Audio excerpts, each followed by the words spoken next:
నేను నరరూప రాక్షసుగా మారడానికి కారణం తెలిసి కూడా ఎందుకు ఇలా మాట్లాడుతున్నా? నా ప్రతీకారానికి పదార్థాలు తీసి నన్ను ఎందుకు ఇలా కించపరుస్తున్నావు? నిన్ను ఎత్తుకుపోవడానికి వచ్చాడే ఆ మనిషి ఎవరు? నా బాడీ అంటే అంత అల్లా తప్పకుందా? భూలోకంలో నాకు వేసుకున్న వాల్యూ ఏంటో మీకు తెలియదు. నేను ఆంధ్ర క్వీన్ని. అది ఒకప్పుడు. ఇప్పుడు నేను ఆంధ్రప్రదేశ్ కే. నేనెవరనుకునిచుంటివి? పరమనిష్ఠాగరిష్ఠుడు, దుష్ట శిక్షకుడు, శిష్ట రక్షకుడు అయిన మారుతి మానసపుత్రుడను.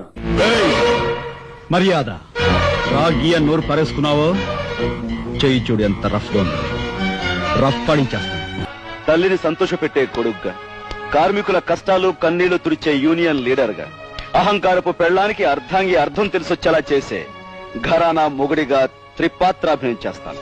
సింహాసనం మీద కూర్చునే అర్హత అక్కడ ఆ ఇంద్రుడిది, ఇక్కడ ఈ ఇంద్రసేనుడిది.